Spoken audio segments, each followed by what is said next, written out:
this fight motivated more because he never believed in my skills. He always calling me out. He always talking about me, and he never believed in my skills. And right now, I'm able to show him my skills and why I'm here. How are you doing, my friend? Good, you? Yeah, I'm very well, thank you. I'm very well. I mean, this is obviously a huge fight, as it always is with you. But what I quite like about this one is it came out of nowhere. It's very rare now in boxing, a fight just gets announced and nobody knew about it. How does Jermell compare to other guys you fought in your career? Because you really fought everyone in your era. How does he compare to previous opponents, and what you expecting from him? I expect the best of him. He have everything. He know how to move in the ring. He know how to box. He know how to throw the punches. He know how to counter punch. He know how to go forward. I think he have the everything. But I fought with everybody out there, and I have the experience to adapt myself to every style. So I think it's gonna be a good fight. Of course, and he's undisputed champion like yourself. What does it do to your mindset as a fighter and as a champion when you are undisputed, when you have all four belts? Does it change you at all? Did you feel it changed you when you became undisputed? You feel confident because you beat everybody in your weight class, right? And you feel confident, and I think it's a really good accomplish because when you feel confident in the ring, it's one of the best things. Yeah. You, I think, I think that's one of the most important thing in boxing. When you feel that confident in your mind, is just something amazing. You've had the hand surgery as well now, which I'm sure is great for you. But you did fight on when your hand was injured. Can you just describe what it was like to not only fight in the ring with your injured hand, but actually go through the whole training camp? How painful was it to deal with? A lot. Just I'm not able to train 100% with my hand and do everything in the gym. It's just it's bad pain, but you know, it is what it is, and now that made me happy because I'm able to train 100%, and that made me feel confident. And my last fight, I am still in rehab, so mm, I don't I don't have that confidence to go deep in the fight, because it's just I'm still in rehab, and that's something I like today because now I am able to train 100%, and that's made me feel confident. And you said in the All Access that you don't believe your last couple of fights were a true representation of your skill. Was that partly to do with not being able to train to your best because of the injury? Yeah, I know why. I know that's the most important thing because I know why I'm not able to go deep in 100% in my last two fights because I'm in pain in my hand, but and I'm not able to train 100%. But right now I just feel great, and I don't want to say well, this is gonna be different. You will see in the fight. Yeah, awesome. I was looking at the Forbes rich list of 2013, and you were the highest paid fighter, boxing and MMA.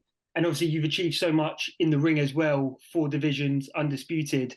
How do you get up and train and take fights as hard as you do, even now, after earning so much, after achieving so much? How do you stay motivated? How do you? I love boxing. I love boxing, and I like these kind of fights. And this fight motivated more because he never believed in my skills. He always calling me out. He always talking about me, and he never believed in my skills. And right now, I'm able to show him my skills and why I'm here, and that's motivate me. Yeah. So, and I love boxing. I love boxing. I love being in training camp. I love being training. So my routine is just something I enjoy a lot. Yeah. The passion you had for boxing when you started your career, is it still the same now? Do you still feel the same? Yeah. Maybe even more right now. Yeah, awesome. It was funny actually. Tyson Fury spoke to us here in the UK, and he said his only accomplishment now is to be the highest paid boxer or sportsman. I want to top the Forbes list, and I'll probably do that this year or next year. Yeah. Sports #1 earner of all sports. Yeah, that's me. That's the only thing I want to do now. Which would mean overtaking you. What do you have to say about that? The fact that Tyson wants to overtake you as the highest paid? It's fine. It's fine. I think it's fine. Motivate somebody else to do that. So it's fine for me. Yeah, awesome. I love the bit in the All Access where you spoke about your son wanting to, he's only 5 years old, but he wants to be like his dad. I mean, of course, I'm sure you can't stop your children from doing anything in their life. But what would your son have to do to convince you to let him fight? If he said you don't have to be a boxer, He need to love boxing. He need to have the discipline. He need to have the be able to bring to handle that sacrifice comes with boxing, and plus that the talent, because if you don't have talent, find other sport, right? Yeah. Do you feel like he does love boxing? Does he hit the pads with you? Does he talk about your fights with you? Yeah, he loves boxing. He told me, hey, when I'm gonna fight in Vegas, I say, okay, take it easy. When you grow up and you have 18 years old, maybe you're gonna fight in Vegas. But first, you're gonna take the first punch, and then you're gonna let me know if you wanna be a boxer or not. But yeah, it is.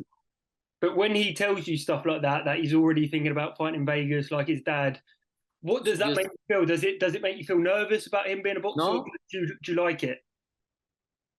It's boxing is hard, and you have your kid there love boxing is hard. It's gonna be hard for me, but if he loves boxing that much, I need to support him.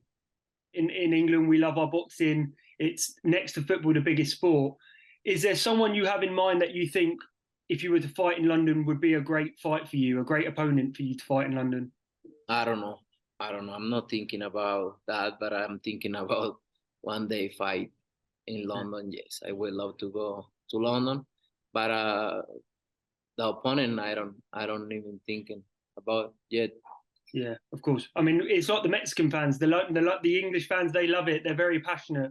So it'd be great for you to experience that. Yeah, thank you. I will love. It's interesting as well, Jermell, coming up in weight, because this is obviously something you've done your whole career. You started at light middle, went all the way up to light heavyweight. So you know what it's like for a fighter to have that extra weight. What is it like, and what will Jermell? It's obviously different, but what will Jermell be experiencing now, going up in weight, and what do you expect from a fighter coming up in weight? When you have the talent and when you have that kind of body, have Jermell Charlo, you can do it. You can handle that way, because he's big. He's a big guy, and I think when you have the skills, you can do it. Yeah, awesome. And what is still left to achieve in your career? Because you're still only 33. That's relatively young. Do you still have any goals, any ambitions you want to achieve in boxing and I guess your personal life? Just still winning fights, still being in these kind of big fights. That's motivate me, and it's always something there to achieve. So just keep winning, and that's it. Is there a certain age that you would want to stop your career at, or is it a case of? I always say 37, 38. Yeah, I think it's a good number. So I appreciate your time. It's been great to speak to you. I wish you all the best of luck.